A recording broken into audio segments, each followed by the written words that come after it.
शान्ताकारं भुजगशयनं पद्मनाभं श्रीशं विश्वधारं गगनसदृशं मेघवर्णं शुभांगं लक्ष्मीकान्तं कमलनयनं योगिभिधानं गम्यं वन्दे विष्णुवैर सर्वलोकैकनाथं। ओं विष्णुदेवाय नमः। हेलो फ्रेंड्स, मैं आपको आज सुनाऊंगी बृहस्पतिवार व्रत की कथा। तो अभी शुरुआत करते हैं हम बृहस्पतिवार व्रत की कथा। गुरुवार व्रत कथा। कथा के अनुसार प्राचीन काल की बात है। किसी राज्य में एक बड़ा प्रतापी और दानी राजा राज करता था। वह हर गुरुवार को व्रत रखकर दीन दुखियों की मदद करके पुण्य प्राप्त करता था, परंतु ये बात उसकी रानी को अच्छी नहीं लगती थी। वह न तो व्रत करती थी और न ही दान पुण्य में विश्वास रखती थी। इतना ही नहीं, वह राजा को भी ऐसा करने से मना करती थी। एक समय की बात है, राजा शिकार खेलने के लिए वन गए। घर पर रानी और दासी थी। उसी समय गुरु बृहस्पतिदेव साधु का रूप धारण कर राजा के दरवाजे पर भिक्षा मांगने आए। साधु ने जब रानी से भिक्षा मांगी तो वह कहने लगी, हे साधु महाराज, मैं इस दान और पुण्य से तंग आ गई हूँ। आप कोई ऐसा उपाय बताएं जिससे कि सारा धन नष्ट हो जाए और मैं आराम से रह सकूं।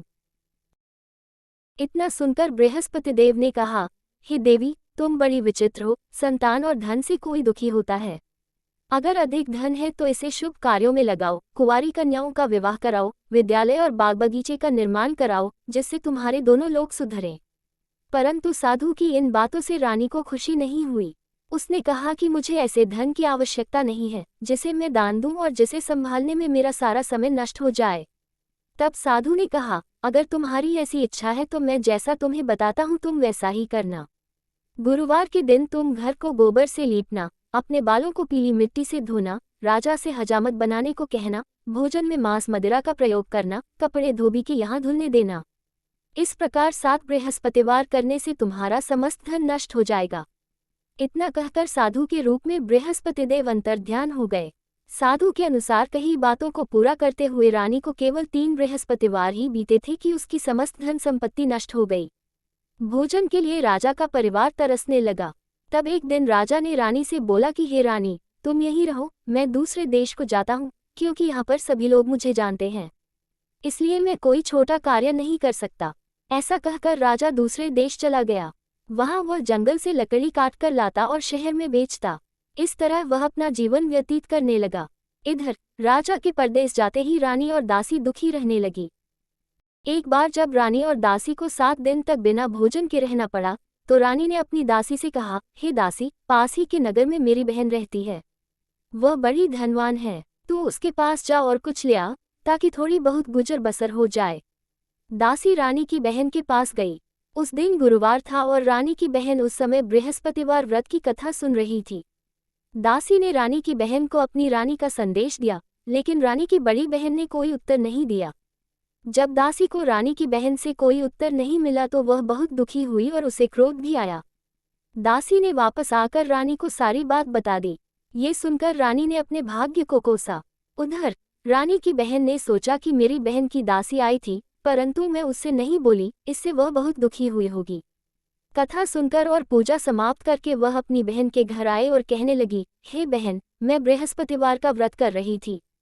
तुम्हारी दासी मेरे घर आई थी, परंतु जब तक कथा होती है तब तक न तो उठते हैं और न ही बोलते हैं, इसलिए मैं नहीं बोली। बताओ दासी क्यों आई थी? रानी बोली, बहन, तुमसे क्या छिपाऊं, हमारे घर में खाने तक को अनाज नहीं है। ऐसा कहते कहते रानी की आंखें भर आई। उसने दासी समेत पिछले 7 दिनों से भूखे रहने की पूरी बात अपनी बहन को बता दी। रानी की बहन बोली, देखो बहन, भगवान बृहस्पतिदेव सबकी मनोकामना को पूर्ण करते हैं।